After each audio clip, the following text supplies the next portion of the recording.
வாசிங்க பிலிப்பியர் 3ஆம் அதிகாரம் 19ஆம் வசனம் 9ஆம் வசனம் 3:9. நான் கிறிஸ்துவை ஆதாயப்படுத்திக் கொள்ளும்படிக்கும் நியாயப்பிரமாணத்தினால் வருகிற சுய நீதியை உடையவனாயிராமல் கிறிஸ்துவை பற்றும் விசுவாசத்தினால் வருகிறதும் விசுவாசம் மூலமாய் தேவனால் உண்டாயிருக்கிறதுமான நீதியை உடையவனாயிருந்து கிறிஸ்துவுக்குள் இருக்கிறவன் என்று காணப்படும் படிக்கும். கிறிஸ்துவை நாம் ஆதாயப்படுத்தி கொள்ள வேண்டும். நம்ம ஆதாயம் இல்லாமல் செட்டி ஆத்தோட போவானா அப்படின்னு பழமொழி கேட்டிருக்கீங்க. அல்லேலூயா. காலத்தை ஆதாயப்படுத்தி கொள்ளுங்கள் கேட்டிருக்கிறோம். பணத்தை ஆதாயப்படுத்தி கொள்ளுங்கள், ஆத்மாவை ஆதாயப்படுத்தி கொள்ளுங்கள் கேட்குறோம். ஆனால் அதுக்கு முன்னாடி கிறிஸ்துவை நம்ம ஆதாயப்படுத்தி கொள்ள வேண்டும். அல்லேலூயா. கிறிஸ்துவை நீ ஆதாயப்படுத்தி கொள்றீங்களா? சோல்வினி ஆத்மா ஆதாயம். ஆண்டவர் ஆதாயப்படுத்தணும். ஆண்டவரை ஆதாயப்படுத்தாமல் நீ ஆத்மா ஆதாயப்படுத்தி என்ன செய்ய முடியும்? பணத்தை ஆதாயப்படுத்தி காலத்தை ஆதாயம் என்ன முதல் ஆண்டவரை ஆதாயப்படுத்தணும். ஆண்டவர் தான் ஆதாயப்படுத்தணும். அல்லேலூயா, அல்லேலூயா. ஆமாம். அப்போ ஆதாயம் இல்லாமல் செட்டி ஆத்தோடு போக மாட்டான். ஆதாயத்தோடு தான் நீ வரணும் சர்ச்சுக்கு. எதுக்கு இங்கே வர்றீங்க? ஆண்டவர் ஆதாயப்படுத்த சொல்லுங்கள். ஆண்டவர் ஆதாயப்படுத்த, ஆண்டவர் ஆதாயப்படுத்த. இந்த உலகத்தில் மனுஷனாக பிறந்த நம்ம ஆண்டவர் ஆதாயப்படுத்தணும். சரியா? எப்படி ஆதாயப்படுத்துறது? அதாவது பலவிதமான ஆதாயங்கள் உலகத்தில் உண்டு. அப்போ அநியாய ஆதாயம் இருக்குது, சரியான ஆதாயம் இருக்குது. வேதத்தில் வாசிங்க, நீதிமொழி 28:8 வாசிங்க. நீதிமொழி 28:8. நீதிமொழி 28:8. அநியாய வட்டியினாலும் ஆதாயத்தினாலும் தன் ஆஸ்தியை பெருக பண்ணுகிறவன் தரித்திரர் பேரில் இறங்குகிறவனுக்காக அதை சேகரிக்கிறான். அநியாயம் ஆதாயப்படுத்துகிறவன் வாசிங்க. அநியாய வட்டியினாலும் அநியாய வட்டினால் ஆதாயப்படுத்து. அநியாய வட்டி, நியாயமாக வட்டி கொடுக்குற ஒருத்தருக்கிறான், அநியாய வட்டி ஆதாயப்படுது. ஏசாயா 33:15 வாசிங்க. ஏசாயா 33:15. நீதியாய் நடந்து செம்மையானவைகளை பேசி இடுக்கண் செய்வதால் வரும் ஆதாயத்தை வெறுத்து பரிதானங்களை வாங்காத. இடுக்கண் செய்வதனால் வர்ற ஆதாயத்தை வெறுக்க வேண்டும். இதெல்லாம் அநியாய ஆதாயம். அநியாயம். அதிக வட்டி கொடுத்து ஆதாயமாக பணத்தை ஆதாயப்படுத்துறது அநியாயம். இடுக்கண் செய்து ஆதாயப்படுத்துறது அநியாயம். 1 பேதுரு 5:2 வாசிங்க. 1 பேதுரு 5:2. உங்களிடத்தில் உள்ள தேவனுடைய மந்தையை நீங்கள் மேய்த்து கட்டாயமாய் அல்ல மனப்பூர்வமாயும் அவலட்சணமான ஆதாயத்திற்காக அல்ல.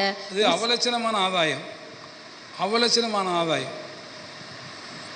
மந்தையை நீ கட்டாயமாக மேய்க்கக்கூடாது, கட்டாயப்படுத்தி காணிக்க வாங்கக்கூடாது, கட்டாயப்படுத்தி அவங்க நடத்தக்கூடாது. அது கட்டாயப்படுத்தி ஏதாவது வாங்கினேன்னா அது அவலட்சணமான ஆதாயம். இன்றைக்கி எத்தனை இடத்துல கட்டாயப்படுத்தி வாங்கிடுறாங்க. அதெல்லாம் நம்ம கவனமாக பார்க்கணும்.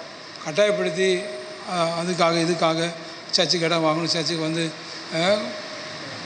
சேர் வாங்கணும், வாங்கணும், கட்டாயப்படுத்தி எதை வாங்கினாலுமே அது அவலட்சணமான ஆதாயம். அடுத்து 4வது 1 தீமோத்தேயு 3:3 வாசிங்க. 1 தீமோத்தேயு 3:3. 1 தீமோத்தேயு 3ஆம் அதிகாரம் 3ஆம் வசனம். ஆம்பளையெல்லாம் வாசிங்க.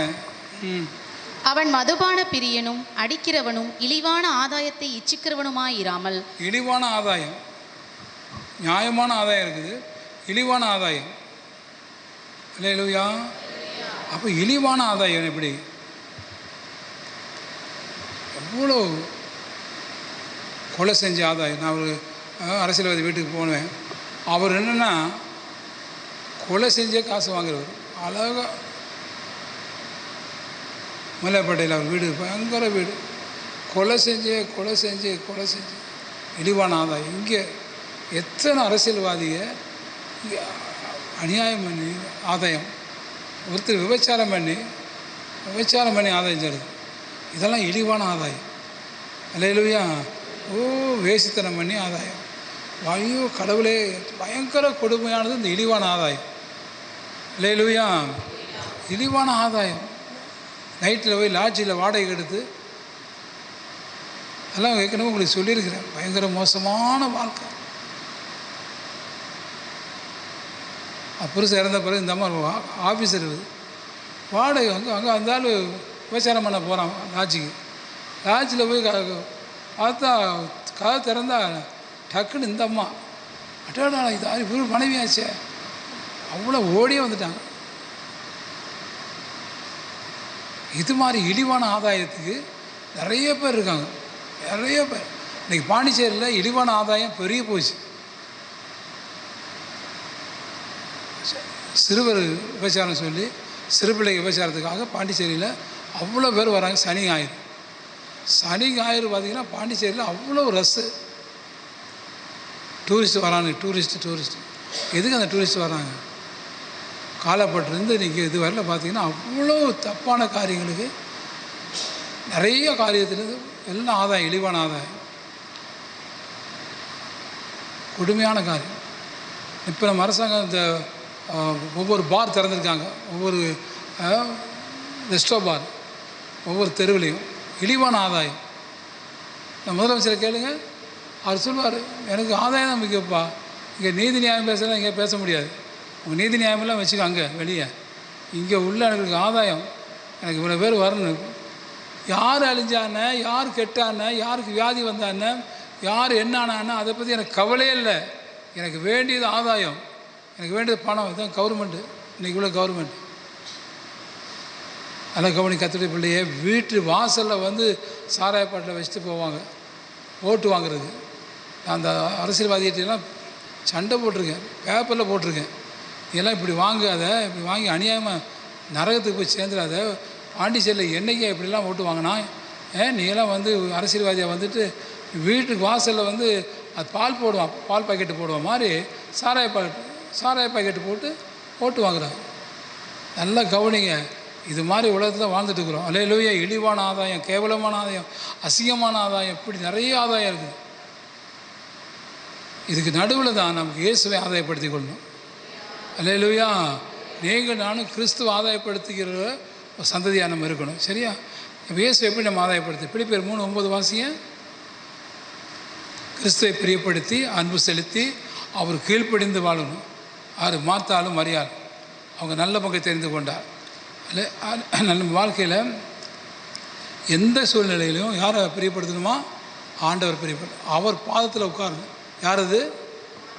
மார்த்தாவும் மரியாள். நீ அநேக காரியத்தை குறித்து கவலைப்பட்டு கலங்குகிறாய். மரியாள் தன்னை விட்டு ஈடுபட நல்ல பங்கை தெரிந்து கொண்டார். அப்போ ஆண்டவர் தான் எனக்கு பங்கு, ஆண்டவர் பங்கு. அப்போ ஆண்டவர் தான் பிரியப்படுத்தணும். அப்போ ஆண்டவரை பிரியப்படுத்தி அவர் பாதத்தில் உட்கார்றது தான் எனக்கு ஆதாயம். உலகம்னு சொல்லி உலக காரியத்துக்காகவே போகக்கூடாது. அண்ணனை பிரியப்படுத்து, அக்காவை பிரியப்படுத்துறது, அப்படி பிரியப்படுத்துனோம்னா ஆண்டவர் போயிடுவார். அல்லேலூயா. நம்ம பிரியப்படுத்த வேண்டியது யாரை? பவுல் சொல்கிறாரு, நான் யாரை நாடி மனுஷனை பிரியப்படுத்தினா தேவனுடைய ஊழியக்காரன் இல்லையே. நான் மனுஷனை பிரியப்படுத்தி ஆதாயமாகக்கூடாது, ஆண்டவரை பிரியப்படுத்தணும். அல்லேலூயா. இது ஆண்டவருக்கு பிடிக்குமா, ஆண்டவருக்கு பிடிக்காதா, ஆண்டவர் விரும்புவாரா, ஆண்டவர் விரும்ப மாட்டாரா, அப்படி சோதித்து பார்த்து அப்படி பிரியப்படுத்தி வாழ்கிறது தான் ஆண்டவர் ஆதாயப்படுத்துறது. அப்போ உலகத்தை குப்பையாக எண்ணணும், உலக ஆதாயத்தை, உலக காரியங்கள், அதில் ஒன்றுமே இல்லை அப்படின்னு. அல்லேலூயா. நேற்றுக்கு அண்ணன் ஜெபகுமாருக்கு 80 வயசு. நேற்றுக்கு பிறந்தநாள் கொண்டாடினார். நம்ம ஜெபம் பண்ணோம். நீங்கள் ஜெபம் பண்ணீங்களா? அந்த பீகார் பகுதியில், நம்ம காடுகளில், மலைகளில், கிராமங்களில், பட்டி தொட்டிகளில் அலைஞ்சு திரிஞ்சு ஊழியக்காரங்க 500க்கு அதிகமான ஊழியக்காரங்க இருக்காங்க. அதாவது 1500 ஊழியக்காரங்க இருக்காங்க. அதில் அது காரணமே அண்ணன் ஜெபகுமார் ஆரம்பத்தில் போனவர். அப்போ அவருக்கு இன்றைக்கி 80 வயசு. அந்த 80 வயசு வரையில் ஆபத்து இல்லாமல் வாழ்ந்தார்னா அது காரணம் அவர் மனுஷனை பிரியப்படுத்தவே மாட்டார், ஆண்டவர் தான் பிரியப்படுத்துவார். அல்லேலூயா. நீங்களும் ஆண்டவரை பிரியப்படுத்தி வாழணும். சரியா? 2வது மார்க்கு 8ஆம் அதிகாரம் 36 வாசிங்க. மார்க் 8:36. மனுஷன் உலகம் முழுவதையும் ஆதாயப்படுத்தி கொண்டாலும் தன் ஜீவனை நஷ்டப்படுத்தினால் அவனுக்கு லாபம் என்ன? அப்படிங்களா? மனுஷன் உலகம் முழுவதையும் ஆதாயப்படுத்தினாலும் தன் ஆத்மாவை நஷ்டப்படுத்தினா அவனுக்கு லாபம் என்ன? ஒருத்தன் ஒரு ஓடையில் ஒரு ஆற்றுல நிற்கிறார். அந்த ஆற்றுல ஒரு பலாப்பழம் மிதந்துட்டு போகுது. அந்த பலாப்பழத்தை அந்த அவ்வளோ பெரிய ஆறு, வேகமாக போகிற ஆறு, அதில் அந்த பலாப்பழம் எனக்கு வேணும் அப்படின்னு நிற்கிறார்.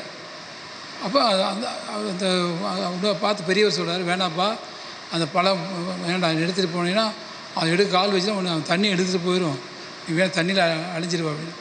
அவன் சொல்லிட்டான், இல்லை சார் அதெல்லாம் என்ன ஒன்றும் செய்யாது, நான் எடுத்துக்கிறேன் சொல்லிட்டு அந்த பலாப்பழம் போகிற பாதையிலே இவனும் போய் அந்த தண்ணி அவ்வளோ வேகமான தண்ணி அந்த பலாப்பழத்தோடு சேர்ந்து இந்த ஆள் அந்த பலாப்பழத்தை இறங்கினார் ஆற்றுக்குள்ளே, அப்படியே அடிச்சுட்டு போயிடுச்சு.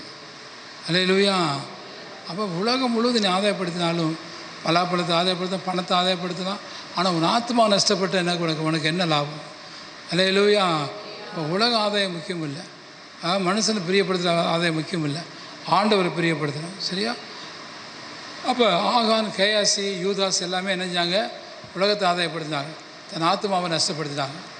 யூதாஸ் எல்லாம் தன்னை பணம் காசு இதுக்கு தான் அவனுக்கு. பார்த்திங்களா? கேயாசி, ஆகான் அவனெல்லாம் வந்து பார்த்திங்கன்னா உலகத்தின் காரியங்களை ஆதாயப்படுத்தினாங்க, தன் ஆத்மாவை அநியாயமாக நஷ்டப்படுத்தினாங்க. 1 தீமோத்தேயு 6ஆம் அதிகாரம் 6ஆம் வசனம் வாசிங்க. 1 தீமோத்தேயு 6ஆம் அதிகாரம் 6ஆம் வசனம். போதும் என்கிற மனதுடனே கூடிய தேவ பக்தியே மிகுந்த ஆதாயம். போதுமன்ற மனதுடனே கூடிய தேவபக்தியே மிகுந்த ஆதாயம். இப்போ நமக்கு போதும் அப்படிங்கிற எண்ணம் வந்திருக்குதா? வீட்டில் வெளியில் வேலை செய்கிற இடத்துல இது போதும் இல்லை, அந்த எண்ணமே இல்லை நிறைய பேர்கிட்ட. இன்னும் கொடுங்க, இன்னும் கொடு, இன்னும் செய்ய. நல்லா கவனிக்க தொழில் பிள்ளைங்க, போதுமன்ற மனதுடனே கூடிய தேவபக்தியே மிகுந்த ஆதாயம். நீங்கள் தேவபக்தியாக இருக்கலாம், ஆண்டுக்கன்று நீங்கள் அது இதுன்னு சொல்லி ஏதாவது ஒரு காரியத்தை சொல்லி பக்தியாக இருக்கலாம்.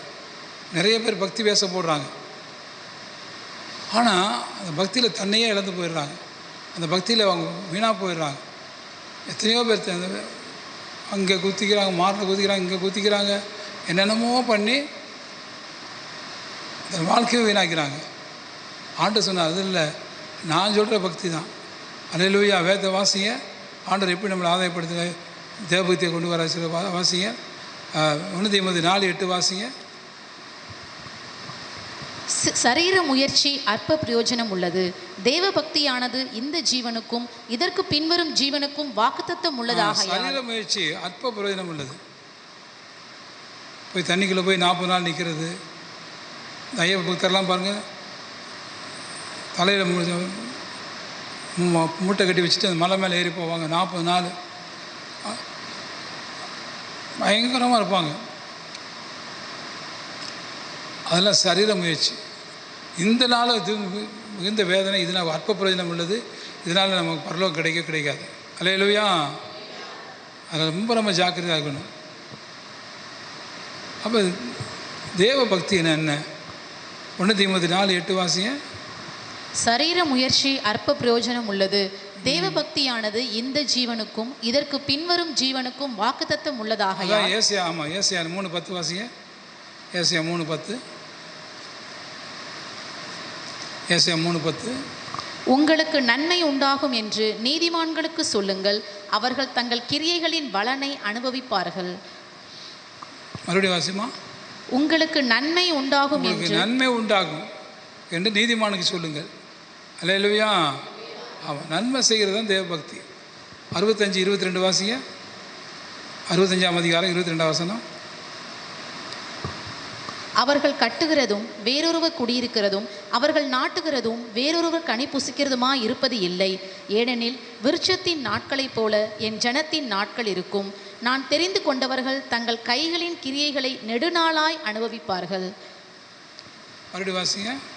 அவர்கள் கட்டுகிறதும் வேறொருவர் குடியிருக்கிறதும் அவர்கள் நாட்டுகிறதும் வேறொருவர் கனி புசிக்கிறதுமாய் இருப்பது இல்லை, ஏனெனில் விருட்சத்தின் நாட்களைப் போல என் ஜனத்தின் நாட்கள் இருக்கும்.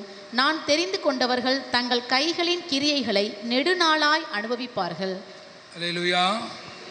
அப்போ தேவ பக்தி ஆண்டவர் நெடுநாளாக அனுபவிக்கிற ஒரு ஆசீர்வாதத்தை கட்டளையிடுகிறார். எலியாவின் தேவன் நம்ம தேவன். அல்லேலூயா. எலியா எப்படி பக்தியாக இருந்தாலும் அந்த மாதிரி பக்தியாக இருக்கணும், அதுதான் தேவ பக்தி. சரியா? 4வது நீதிமொழி 11:30 வாசிங்க. நீதிமொழி 11:30. நீதிமானுடைய பலன் ஜீவ விருட்சம், ஆத்துமாக்களை ஆதாயப்படுத்தி கொள்ளுகிறவன் ஞானம் உள்ளவன். அப்போ ஆத்துமாக்களை ஆதாயம் பண்ணி கொள்கிறவன் ஞானம் உள்ளவன். அந்த ஆத்மாவை எப்படி நம்ம ஆதாயப்படுத்தணும். அதுக்கு தேவ ஞானம் இருந்தால் தான் அந்த ஆத்மாவை ஆதாயப்படுத்த முடியும். அல்லேலூயா. ஆமாம். தானியேல் 12:3 வாசிங்க. தானியேல் 12:3. பிரதர் மாறு 6 வாசிங்க. பிரதர் மாறு 6 வாசிங்க. பிரதர் வாசிங்க. பைபிள் வச்சுருக்குங்க. தானியேல் 12ஆம் அதிகாரம் 3ஆம் வசனம்.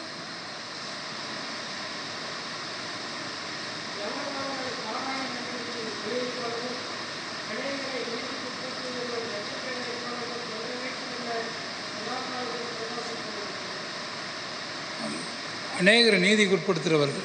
அல்லேலூயா. சைமன் வாசிங்க. சைமன் வாசிங்க.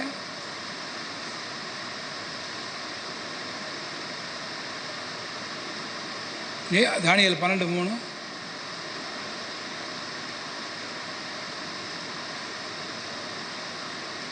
சரி, ஜான் வாசிங்க.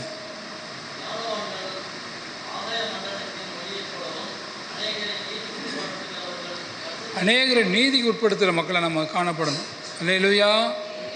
அநேகரை நீதிக்கு உட்படுத்துகிறவர். நம்ம மற்றவங்களை பாவத்துக்கு உட்படுத்துகிறோமா, நீதிக்கு உட்படுத்துகிறோமா? நீதிக்கு உட்படுத்துகிறவன் தான் ஆத்தும ஆதாயம் பண்ணுகிறவன். அல்லேலூயா. நம்ம எத்தனை ஆத்துமாவை நம்ம ஆதாயம் பண்ணியிருக்கிறோம். நிறைய பேர் அந்த ஆத்தும ஆதாயம் பண்ணுறது அந்த வழியே நம்ம தெரியாமல் ஆத்தும ஆதாயம் பண்ணாமே விட்டுட்டு அவங்க பாவத்திலேயே வாழ்ந்துட்டு இருக்காங்க. அவங்கள ஆண்டவர்கிட்ட கொண்டு வந்துட்டேங்கிறாங்க. அவங்க தப்பு செய்யிட்டே இருக்காங்க. அவங்க ஆண்டவர் பிள்ளையாக மாறிட்டாங்கிறாங்க. எந்த தப்பை விட்டுருக்காங்க, எந்த தவறை விட்டுருக்காங்க, எப்படி அவங்க ஆண்டவர்கிட்ட வந்திருக்காங்க தெரியவே தெரியல. ஆனால் அவரை நீதிக்கு உட்படுத்துகிறவர் தான் ஆத்தும ஆதாயம் பண்ணுகிறவர். அல்லேலூயா. அடுத்து 5வது கடைசியாக மத்தேயு 18:15 வாசிங்க. மத்தேயு 18:15. உன் சகோதரன் உனக்கு விரோதமாக குற்றம் செய்தால் அவனிடத்தில் போய் நீயும் அவனும் தனித்திருக்கையில் அவன் குற்றத்தை அவனுக்கு உணர்த்து. அவன் உனக்கு செவி கொடுத்தால் உன் சகோதரனை ஆதாயப்படுத்தி கொண்டாய். சகோதரனை ஆதாயப்படுத்தி கொண்டார். நம்ம வீட்டில் சகோதரனை ஆதாயப்படுத்தியிருக்கிறோமா? நம்ம சகோதரி ஆதாயப்படுத்தியிருக்கிறோமா? நம்ம அவங்க குற்றங்களை குறைகளை உணர்த்தி அதுலேருந்து வெளியே வருவதுக்கு உதவி செஞ்சுருக்குமா?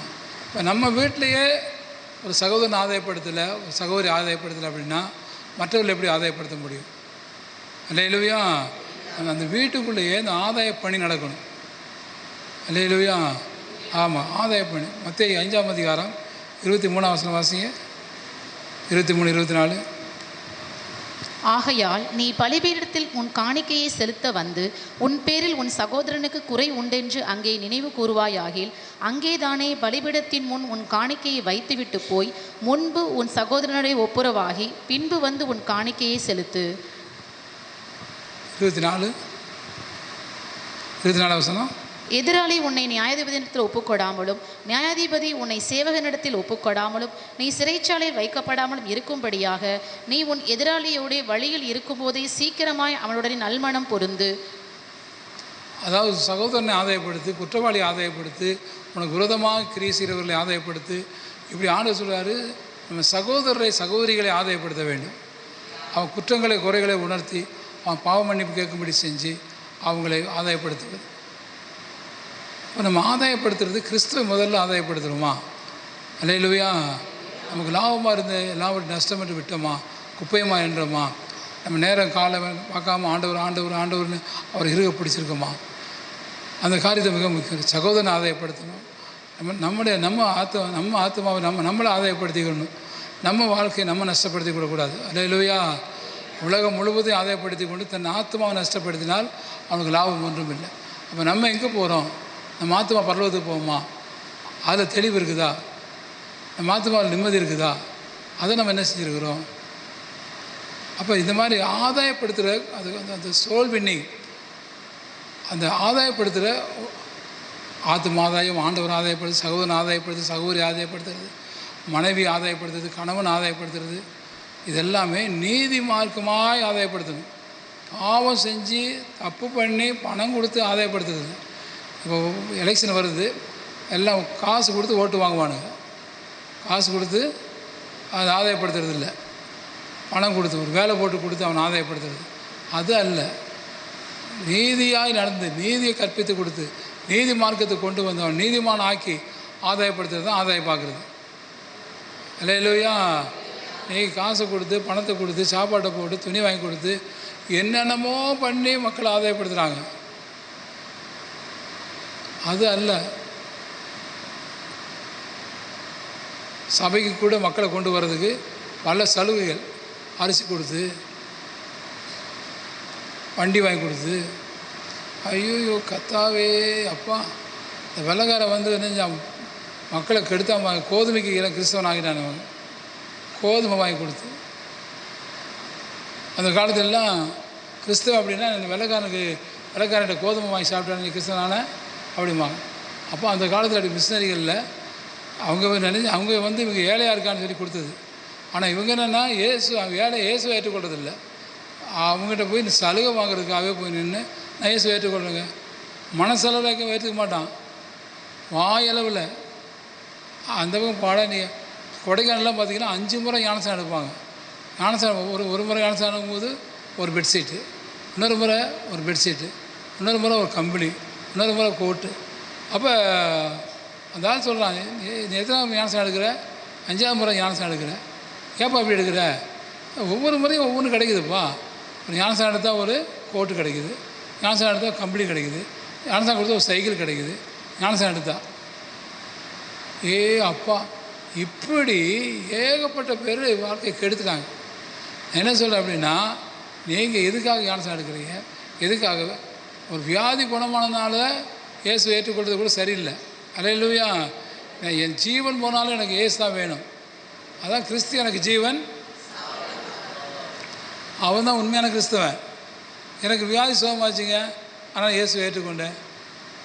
எனக்கு வேலை கிடைச்சிங்க, ஆனால் இயேசு ஏற்றுக்கொண்டேன். எனக்கு குழந்தை கிடைச்சிங்க, ஆனால் இயேசு ஏற்றுக்கொண்டேன். அது நல்ல காரியமே கிடையாது. அல்லேலூயா. எனக்கு எதுவுமே இல்லாவிட்டாலும் இயேசு எனக்கு போதும். அல்லேலூயா. அதுதான் உண்மையான வாழ்க்கை. இன்றைக்கி எத்தனை பேர் வாழ்க்கை வீணாக போயிருக்குது. இன்றைக்கி ஒரு ட்ரிபுலேஷன், ஒரு சோதனை வந்துச்சுன்னா, ஒரு பிரச்சனை வந்துச்சு அப்படின்னா இவங்க நிலச்சி நிற்பாங்களாங்கிறது கண்டே பிடிக்க முடியாது. இப்போ நீங்கள் வந்திருக்கீங்க, ஒரு 50 பேர் வந்து இருக்கீங்க. ஒரு சின்ன சோதனை வந்துச்சுன்னா அந்த சோதனையில் ஒரு ஆள் நிலச்சி நிற்கிறது கஷ்டம். காற்றா பறந்துடுவாங்க மக்கள். அப்படிப்பட்டதான ஒரு வாழ்க்கை இந்த கிறிஸ்தவ வாழ்க்கை. அதனால தான் நீங்கள் ஆண்டவர் ஆதாயப்படணும். என்ன ஆனாலும் பரவாயில்ல, எனக்கு இயேசு போதுமே.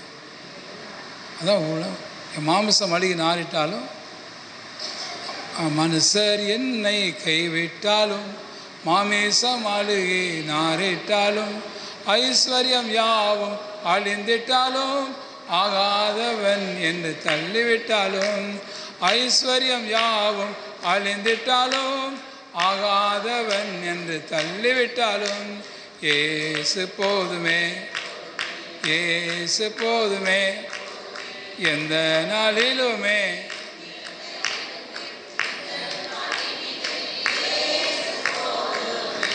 அல்லேலூயா.